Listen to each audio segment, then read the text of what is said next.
C'est un nouveau numéro de cette émission Osana. Nous voici de nouveau encore ensemble avec vous. Je suis vraiment erré et aujourd'hui nous allons partir sur un thème un peu particulier avec un homme dédié. Son nom c'est Daniel Luboya. C'est un prédicateur de l'église Cité Bethel de Mumbele, dirigé par le pasteur Dieudonné Kanyinda. Bonjour frère Daniel.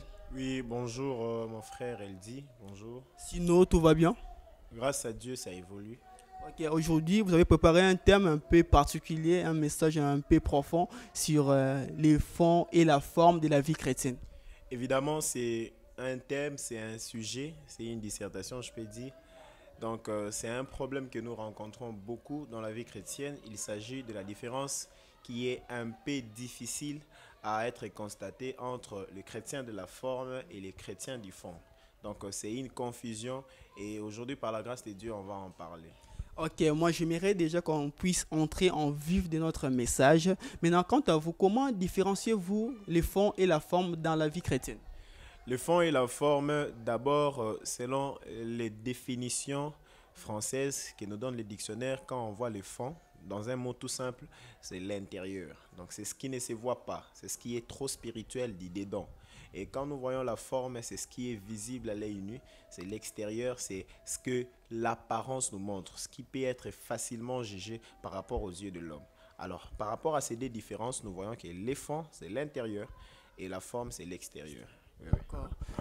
Par rapport à cela, nous voulons savoir si la bonne nouvelle que nous prêchons de Jésus-Christ, ça fait partie de quelle dimension entre les fonds et la forme de la vie chrétienne? La bonne nouvelle, pardon, prêchée, la nouvelle de Jésus-Christ qui est l'évangile, elle est prêchée pour transformer l'intérieur de l'homme. Elle vise les cœurs de l'homme. C'est pourquoi la Bible dit, errez ceux qui ont le cœur pur. Voilà, ça vise les cœurs. Et quand même Jésus est venu, Jésus a changé la méthode qui n'était pas la purification de l'extérieur, mais il voulait d'abord gagner l'intérieur de l'homme, là où le centre de l'homme, le centre des sentiments, l'âme, là où ça siège. Alors la bonne nouvelle vise là. Mais non seulement qu'elle vise là, mais c'est le travail que la bonne nouvelle va apporter à l'intérieur qui aura des conséquences ou des répercussions à l'extérieur. Donc c'est ça, elle est visée là, mais les deux ont une importance capitale. C'est un peu dans ce sens-là. D'accord, voilà. Par rapport au Matthieu 7, verset 22 à 23, là nous constatons que Jésus est en train de déclarer sur certaines catégories de personnes que Jésus va nier à la fin du temps par rapport à leur façon de travailler dans l'œuvre de l'Éternel. Il a dit, il y a certains qui diront, on a prophétisé à ton nom, on a fait des miracles à ton nom et on a fait tant de choses à ton nom. Mais on a remarqué, il n'y a personne qui a dit, on a annoncé la bonne nouvelle à ton nom, on a enseigné à ton nom. Pourquoi c'est ce genre de choses? Dans ces contextes-là, on nous montre d'abord ce qui est un peu, ce qui est dans le mouvement. On a prêché, on a prophétisé. Et là, la Bible nous envoie plus loin pour comprendre que l'importance, ce qui fait à ce que Dieu nous voit, c'est lorsque nous avons été tirés de quelque part et nous sommes prêts aussi à apporter cela pour suivre le chemin que nous suivons. Mais ce qui est un peu capital dans cette lecture, là, c'est Jésus qui est en train de mentionner ça. Il dit, à la fin du temps, lors du jugement, il y en aura beaucoup qui viendront plaider pour leur cause, disant que, mais Seigneur, comment nous n'avons pas pu être là où tu es? Parce que sur terre, nous avons prêché en ton nom. Nous avons présenté ton nom aux gens. Par la prophétie, nous avons présenté ton nom. De l'extérieur, les gens voyaient Dieu au travers de nous. Mais or, nous voici venus devant toi. Nous ne parvenons pas à vivre là où tu es parce que non seulement nous étions ceux-là qui ont présenté le nom de Jésus, mais nous n'avons pas su que tu tiens compte de l'intérieur. Parce que le fait que nous avons présenté le nom, cela ne suffisait pas. Alors Jésus leur a dit, je ne vous ai jamais connu parce que vous avez présenté mon nom, mais vous n'avez pas porté mon nom. On porte le nom de Jésus dans le cœur, on peut les présenter comme toute autre personne. Exemple, les 7 fils de Séva. Ils ont vu le démon, ils ont voulu chasser le démon par le nom de Jésus que Paul prêche. Ils ont présenté au démon le nom de Jésus. Mais eux-mêmes n'étaient pas porteurs de ce nom de Jésus que Paul prêchait. Alors, à la fin du temps, on verra aussi ceux qui se sont prénommés des prophètes. Ils se sont prénommés des pasteurs, avec tout autre ministère, des évangélistes et même des frères simples. Être devant Jésus lors du jugement, et Jésus va leur nier. Pourquoi? De l'extérieur, ils ont montré au monde que nous étions de Jésus. Mais or, les yeux de Dieu voient l'intérieur. À l'intérieur, Jésus ne les reconnaissait pas. Mais de l'extérieur, ils ont présenté le nom de Jésus. Alors cette confusion, c'est dans ces cas, dans ces problèmes, que l'Église du monde, que l'Église corps du Christ se retrouve. Il y en a de ceux qui sont présentateurs. Ils présentent le nom de Jésus. Ils parlent de Jésus. Mais or, au-dedans d'eux, ils ne portent pas ces noms. Donc c'est un peu dans ces contextes-là que la Bible parle. Cela, Dieu va les nier. Non, je ne vous ai jamais connu. Donc, naïtika la koye babinote. En un français simple, bino, bozoka musangana tika la koye babinote. Mais comment na mukili, nous avons parlé de toi, mais toi tu ne connais pas. Or, il parlait de Jésus, mais il ne vivait pas Jésus. Il est possible de parler de Jésus et de ne pas vivre Jésus. Donc c'est dans ces contextes-là que la parole prêchée ou dite dans Matthieu 7, 22 à 23, je crois, a été précisée. Si c'est le cas vraiment pour certains serviteurs de Dieu qui portent le nom des chrétiens, mais qui ne vivent pas Jésus. Là, on peut comprendre qu'ils font du nom de Jésus comme un fonds de commerce et non leur propre vie. Évidemment, parce qu'aujourd'hui, j'ai même entendu un jour quelqu'un dire une chose qui m'avait fortement choqué. Namoni bakop na mokilio na mboka bakop e komo pesa mbongo église ezali politique ezali nako fongola pe église nanga na zui kop nanga. C'est un peu étonnant. Je ne lui avais pas totalement condamné parce qu'on les vit déjà. Et nous sommes dans les derniers temps, il y aura des faux et des vrais. Alors cette différence-là sera tellement difficile à constater si seulement l'Esprit de Dieu t'envoie à comprendre ça. Donc beaucoup de gens font du nom de Jésus comme étant du commerce, comme vous venez de le dire, un moyen de gagner un pain, un moyen d'être populaire, parce qu'aujourd'hui tout le monde veut parler, vivre, être. Alors cette manière-là dit aux gens qui étaient, tu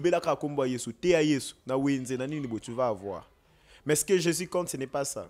Parler de lui, oui, mais le vivre, c'est ce qui est mieux. Donc, c'est aussi ça. Nous sommes plongés dans ces problèmes. Nous sommes plongés dans cette affaire parce que cette confusion veut même prendre la place dans l'Église. On dit que, l'apôtre Paul dit, il se glorifie, dit, en moi j'ai de l'honneur de ce que j'ai posé en vous un fondement qui n'est autre que Christ. Le fondement que l'apôtre Paul, que l'évangile emmène dans l'homme, ce n'est que Christ. Alors, Christ est comme étant la fondation d'une maison qui est une vie intérieure. Parce que le fond, c'est ce qui est dit dedans. Et quand Dieu vient vers un homme, il vise son cœur. Il vise l'intérieur de l'homme. Il veut transformer l'intérieur de l'homme. C'est comme s'il veut poser un fondement avant de bâtir le temple qui est lui-même. Parce qu'une maison ne peut s'élever si elle n'a pas de fondement. Le bon fondement que l'évangile nous laisse, c'est Christ. Un cœur qui est enseveli, un cœur qui est transporté, un cœur qui vit pleinement Christ. Ce cœur-là aura la facilité de pouvoir faire tenir une maison comme étant une apparence extérieure. Parce que la maison, c'est tout le monde qui la voit. Mais les fondements de la maison, ce n'est que l'ingénieur, les architectes qui les connaissent. Ça, c'est caché.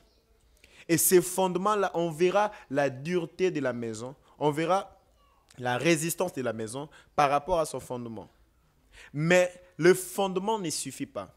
Parce que lorsque Christ veut former une maison, lorsque Christ veut se faire un temple dans la vie d'une personne, il ne veut pas seulement que son temple-là soit à son goût. Mais il sait que cette personne est dans un monde. Et non seulement son temple doit être à mon goût, mais il doit aussi être au goût des gens. Parce que nous sommes comme ça, chaque personne est évangéliste de l'autre. On peut être évangéliste par la parole, mais aussi notre qualité de vie peut évangéliser les gens. Alors Christ, sachant que nous sommes sur terre, il veille à ce que notre vie auprès de ceux-là qu'il nous a placés ne soit pas une vie réprochable, mais que ça soit une vie irréprochable. Parce qu'il y a des gens qui liront Christ au travers de toi. Aujourd'hui, nous sommes dans un débat, dans une affaire qui ne cesse de dire que Nzambe atalaka motema. Oui, certainement, Nzambe atalaka motema. Importance Nzambe zakati. Oui, c'est ça. Mais un fondement, une vie intérieure bien battue, ça se verra même à l'extérieur. La Bible dit dans le livre de Matthieu, là où Jésus était... Et la Bible a parlé d'un contexte de l'histoire. Jésus était allé dans la maison d'un pharisien. Il était allé dîner. Et comme dans la tradition juive ancienne, au temps de Moïse et tout qui a été institué, il a fallu qu'avant de manger, avant de faire une œuvre sacerdotale, il fallait se purifier dans la cuve de rein. Il fallait même laver ses mains avant de manger. Parce que si tu ne le fais pas, tu supposes être impur et tu vas rendre aussi la nourriture impure. Alors Jésus, entrant dans la maison de ces pharisiens, il veut manger. Mais ce qui est étonnant, ces pharisiens voient Jésus et ses disciples ne pas laver les mains. Étonné, il n'a pas posé la question à Jésus. Mais comme notre maître est l'omniscient, il connaît tout, il a lu l'intérieur de cet homme, il lui a directement condamné. Il dit, mais vous, hommes pharisiens, vous vous pressez à nettoyer l'extérieur du couple. Or, à l'intérieur de vous, vous êtes remplis de méchanceté, de rapine, de l'incrédulité, et il était des insensés. Il dit, c'est lui qui a créé l'extérieur, n'est-ce pas aussi il a créé les dedans? Il a dit, commencez premièrement à donner comme étant votre intérieur en aumône et tout vous sera pur. C'est comme s'il est en train de les envoyer, de commencer d'abord à prendre compte la vie de l'intérieur, afin que la vie de l'intérieur, si elle est bien battue, elle aura des répercussions à l'extérieur. Ça m'étonne, je dirais aux gens qui se disent que non, mais il a une courte jupe, que ce n'est pas ça la vie chrétienne. Ça commence à l'intérieur. Et quand ton intérieur est Christ et a un fondement qui est Christ, les répercussions, les conséquences seront vivables même aux yeux des gens. Et la Bible, même dans d'autres versions, on dit que nettement ou directement, l'extérieur ou les dehors sera pur. C'est comme si c'est cette personne qui a vu l'apôtre sortir de prison, il a craint, il a dit, mais comment avez-vous fait? Il a craint, il vient au devant de l'apôtre lui a dit, crois au Seigneur Jésus. Tu seras sauvé, toi et ta famille. Ce n'est pas que la foi ou soit le vœu de la foi qui le fait sauve automatiquement. Non. Comme toi tu as été sauvé, cette parole que tu as reçue, lorsque tu rentreras auprès de ceux-là de ta famille, tu feras la même chose et aussi seront sauvés. Vous voyez? Donc, un corps, un extérieur qui est sauvé, amènera la parole, et un intérieur, qui est sauvé, amènera cette parole à l'extérieur, afin que l'extérieur aussi vive la parole de Dieu comme à l'intérieur. C'est une vie que nous devons cultiver. Oui, quand Dieu voit l'homme, il voit l'intérieur. Je n'en disconviens pas.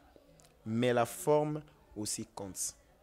La forme compte. Parce que dans la forme, quand tu es dans la forme, tu peux faire pécher, tu peux faire gagner les âmes à Dieu juste par l'extérieur. On a un contexte français qui dit « l'habit ne fait pas les moines ». Mais l'habit aussi fait les moines. Vous voyez? À des moments, on reconnaît les moines par son habit. Il arrive aussi des moments où le moine n'est pas seulement reconnu par son habit. Alors, dans tout contexte, dans tout adage, il y a des exceptions. Il y a aussi une partie où il faut dire oui, une partie où il faut dire non. Donc, il est facilement reconnaissable que tu regardes, oh, Yaza frère, comment on a reconnu les disciples? La Bible dit quand Barnabas est venu, homme pieux, homme rempli de bonté. Et comment on a facilement, la Bible quand elle parle de la première fois où on a appelé les gens chrétiens, qu'est-ce que veut dire chrétien? Ce sont ceux qui sont comme Christ. C'est-à-dire ils ont vu la vie extérieure, les comportements, les habitudes de Christ. Ils ont pu lire ça auprès de ceux-là. Comment ils ont découvert ça? On ne leur a pas dit que ceux-là, ce sont des chrétiens. Là, c'est dans Actes. On n'a pas dit que ces groupes-là, cette groupuscule de gens, ce sont des chrétiens. Non. À la simple manière de voir, les gens ont décrit c'est un chrétien. Ils n'ont même pas eu le temps de vivre trop avec eux. Ils ont simplement dit, bateau, ils sont comme Christ. Pourquoi? La vie de Christ se faisait voir même à l'extérieur. L'habillement, la forme est importante dans la vie chrétienne. Parce que par ta forme, tu prêches directement. Par ta forme, tu peux gagner les âmes. Alors, les raisons qui nous poussent à pouvoir aussi tenir compte de l'extérieur, elles sont énumérées en 3 manières. Je peux les dire même pareil. Donc, il y a 3 raisons que le Seigneur m'a fait comprendre pour parler au peuple de Dieu qui nous suit, que nous devons aussi prendre compte de l'extérieur. Pourquoi? Premièrement, la forme compte parce que la forme te pousse à ne pas faire pécher ton frère. L'apôtre Paul dit dans 1 Corinthiens chapitre 8, je crois, il est en train de parler d'un certain comportement. Il dit, si cet aliment, pour moi, il est bon à manger. Mais si pour mon frère, cela était un scandale ou une pierre d'achoppement pour lui, je ne mangerai jamais cela parce que je ne vais pas faire pécher celui pour qui Christ est passé par la croix. Donc je sais que elambo yoponanga ikata fumba ou une telle mode ou une telle vie de l'extérieur, peut-être pour moi ça ne dérange pas. Mais pourquoi je ne le ferai pas? Parce qu'il y a quelqu'un pour qui Christ est allé à la croix qui ne voudra pas être scandalisé par moi. Ouais. Donc c'est comme si aujourd'hui vous voyez un pasteur prénommé, un frère qu'on connaît, passer avec un habillement qui est peut-être étrange. Ah, vraiment, ce n'est pas que c'est un péché. Mais j'ai fait pécher quelqu'un pour qui Christ est mort sur la croix. Ça dépend aussi de qui il tire, parce qu'on voit en Écosse, il y a des hommes qui marchent avec des jupes et des collants. La culture, oui. Mais la culture ne peut pas contredire la parole de Dieu. La culture ne peut pas contredire la parole de Dieu. Parce que quand on commence à dire que non, chez nous, on fait ça parce que nous sommes... Vous savez, la vie de Dieu, la vie chrétienne meurt dans les habitudes. Et pas ce n'est pas bien. Je n'ai pas dit que faire ça, c'est un péché, mais ça fait pécher quelqu'un. Ça fait scandaliser quelqu'un. On doit tenir compte de la forme, on doit tenir compte de ce qu'on présente aux gens, parce qu'on a besoin d'eux. C'est un moyen pour ne pas les faire pécher. Et comme on me rappelle déjà, il m'est arrivé même une fois, j'étais à l'église, j'étais en train de passer, et une sœur, ma vie, c'était, je devais faire une course rapide, j'étais en culotte sur la moto. Elle me voit, elle dit, ah, mon cambio beti singa libaku. Beti libaku, namoni ma colono na beti libaku. Quant à moi, enfant de Dieu, je demanderai, Seigneur, pardonne-moi parce que j'ai fait pécher quelqu'un. Mais pour ne pas le faire, prochainement, je veillerai à ne pas sortir en culotte, non pas parce que ce n'est pas un péché, mais parce que je veille à un cœur là pour ne pas scandaliser. Vous voyez? C'est comme si une sœur aujourd'hui qui vient en mini-jeep à l'église. Mais quand tu passes, qui te regarde? Même à l'église, il y a des gens qui ne sont pas totalement convertis à l'église. Vous voyez? Au moment où il suit la prédication, il est devenu déconcentré. Il est en train maintenant de contempler les beaux corps ou bien les beaux derrière de la sœur. Juste parce que la sœur, elle se prétend très spirituelle, exerçant même les dons spirituels. Mais à cause de son extérieur, ça ne présente pas bon. Il se peut que Dieu te donne un message, que nous sa frère Anabou. Mais tellement que frère Anabou n'a bien été, il ne prendra pas compte du message que tu lui apportes parce que ce que tu lui présentes à l'extérieur ne lui plaît pas. Il se peut que tu vives avec une intimité profonde, réelle, exacte et sincère avec Dieu. Mais tu ne le vis pas dans le ciel. Tu es encore sur terre. Tu as besoin de ces frères-là. Tu as besoin de cette sœur-là. Vous voyez?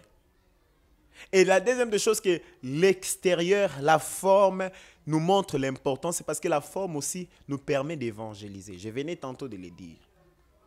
L'apôtre Pierre dit dans 1 Pierre chapitre 3, je crois, il dit « Femmes, soyez soumises à vos maris, afin que même ceux-là qui ne croient pas en parole, mais au travers de votre vie, de votre manière de vivre, qu'ils croient à la parole et qu'ils glorifient Dieu. » Waouh! Comment ça? On prend seulement la femme comme étant le contexte de l'église. Oui? La femme comme étant l'église. L'église a une manière de vivre et de présenter aux gens qui peut pousser même ceux-là qui n'ont jamais crié à la parole, mais de croire à la parole au travers de nous. Ce que tu présentes aux gens, évangélise les gens. Ta manière de t'habiller, évangélise les gens. Il y a même une maman qui peut dire, il parle te présentant toi comme étant un exemple parce que tu t'habilles bien. Il y a des choses que je ne ferai pas, non pas parce que c'est un péché, mais je ne les ferai pas seulement parce que l'éthique ne me permet pas. Les bons comportements ne me permettent pas. Ouais.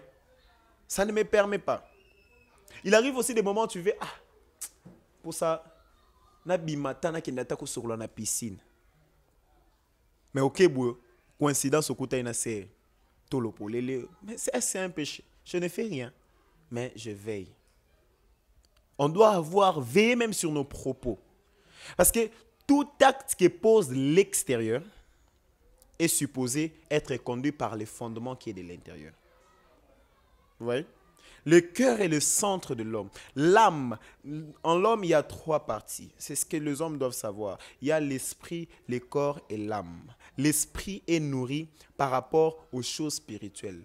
Mais l'âme est là au milieu. L'âme n'a pas de volonté. L'âme n'a pas de décision. L'âme va là où il y a la force. Il y a le corps, il y a l'esprit. Si l'esprit domine, l'âme va à côté de l'esprit. Si le corps domine, l'âme est attachée au désir de la chair. Vous voyez? C'est ça. C'est cette différence-là qu'on doit faire. L'âme n'a pas de volonté, mais l'esprit a la volonté, la chair a la volonté. C'est pourquoi la Bible parle des fruits de l'esprit, la Bible parle des œuvres de la chair.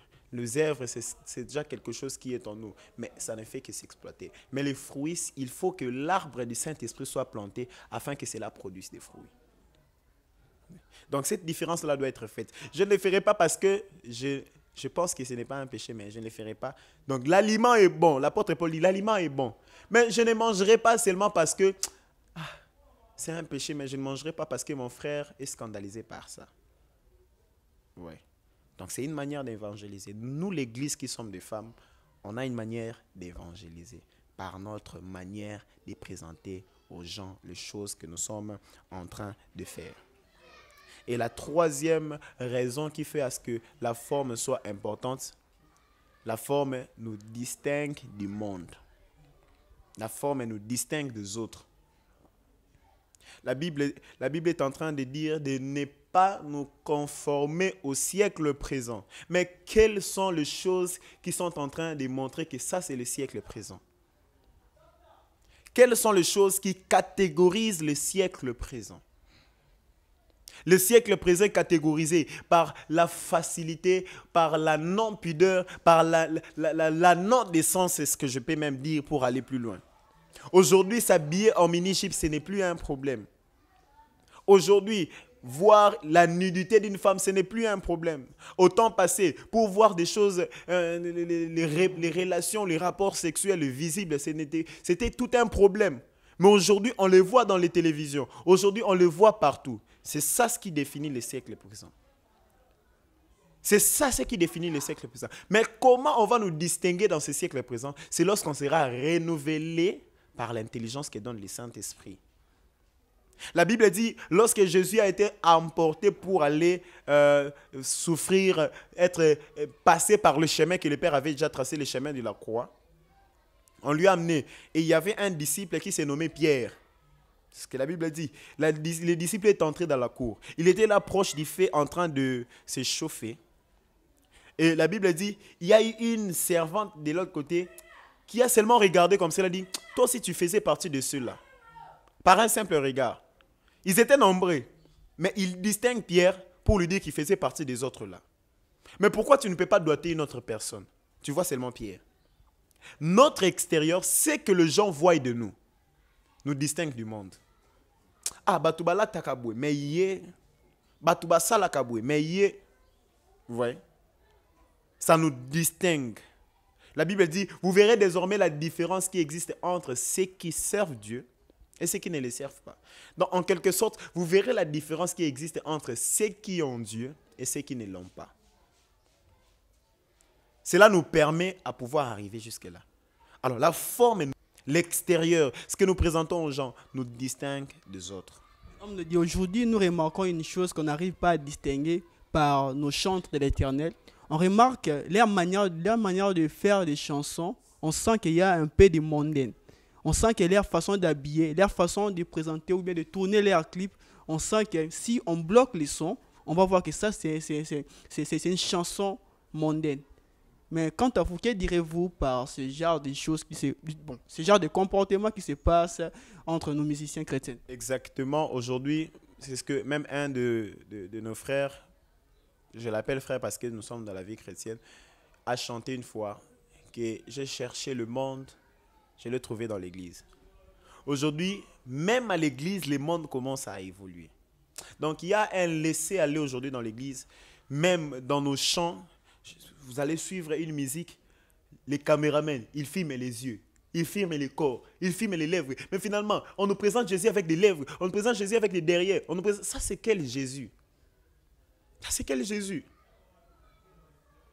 n'est-ce pas que seulement pour faire croire aux gens que Jésus existe, pour chanter Jésus, il faut nous montrer les belles... Bon, on ne refuse pas les bénédictions. Dieu qui les donne.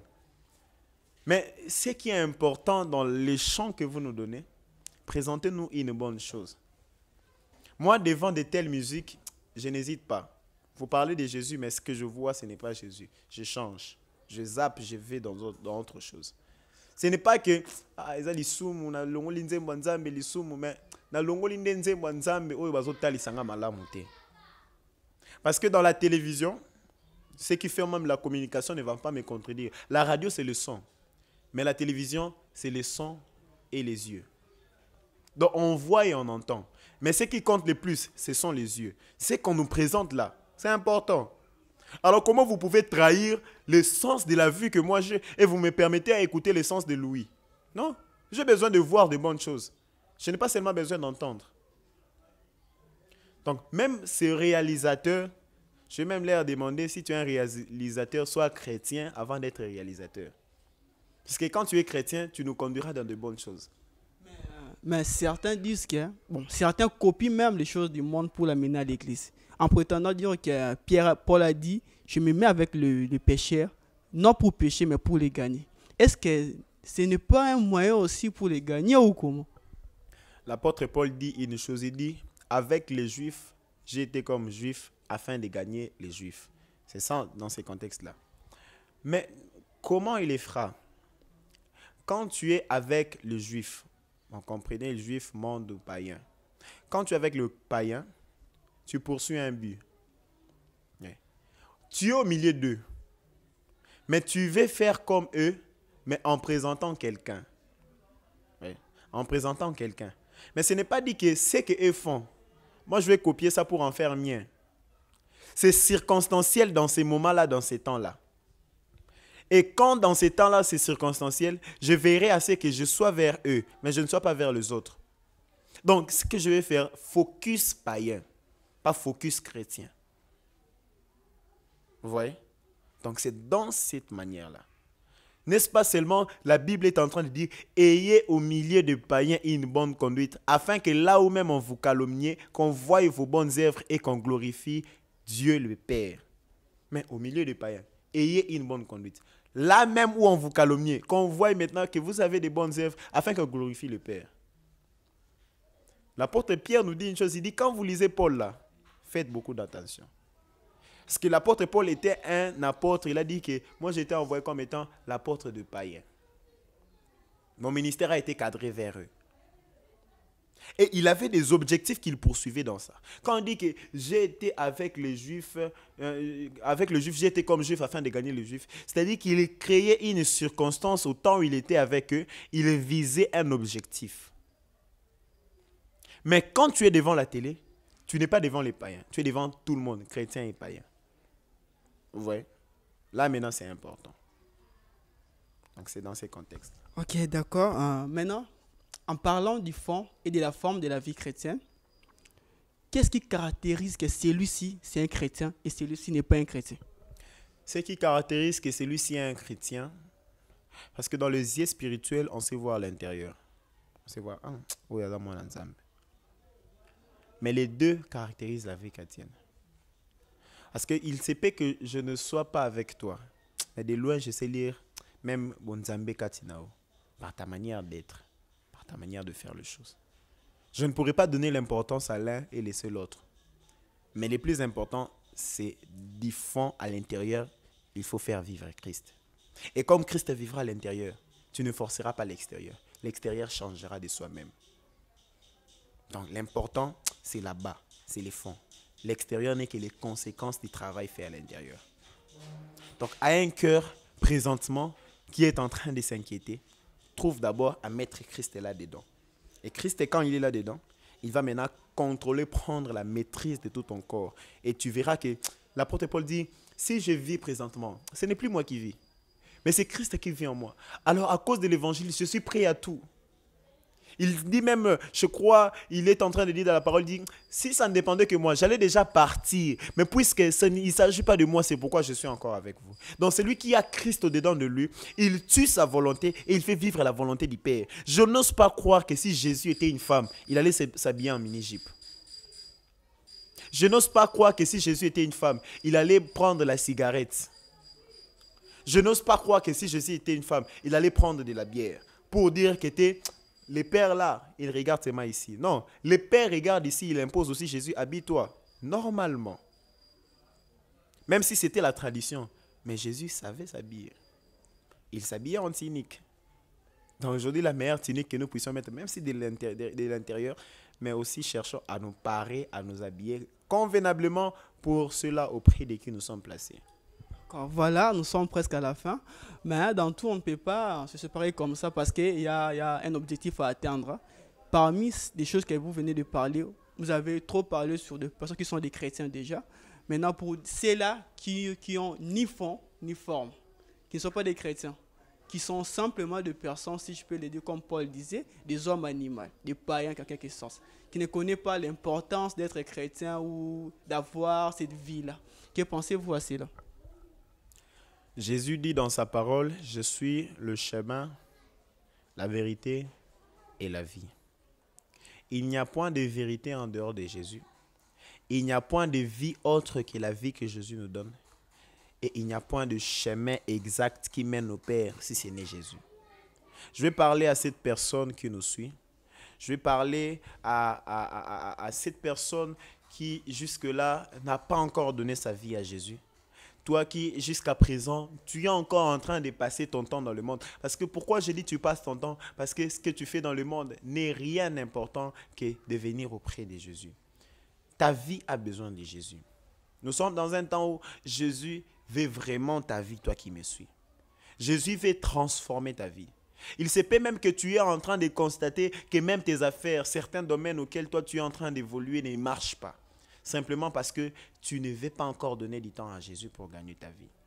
Il dit qu'il se tient à la porte, il frappe. À celui qui entendra, il va offrir et il va entrer, il va souper avec lui. Pourquoi Jésus ne dit pas déjeuner? Pourquoi Jésus ne dit pas dîner? Mais pourquoi seulement Jésus dit souper? Le souper, c'est le repas du soir. Et nous sommes dans les temps du soir. Les temps où déjà le maître, le l'époux veut déjà rencontrer ces femmes afin de pouvoir passer les noces avec eux. Jésus est en train de frapper parce qu'il veut souper avec toi. Il veut déjà te montrer que nous sommes dans un temps où tu ne peux plus passer ton temps dans le monde. Si c'était le déjeuner, ça va. Si c'était les dîners, ça va, mais c'est le temps du souper. Nous sommes au temps du soir. Jésus a besoin de ta vie.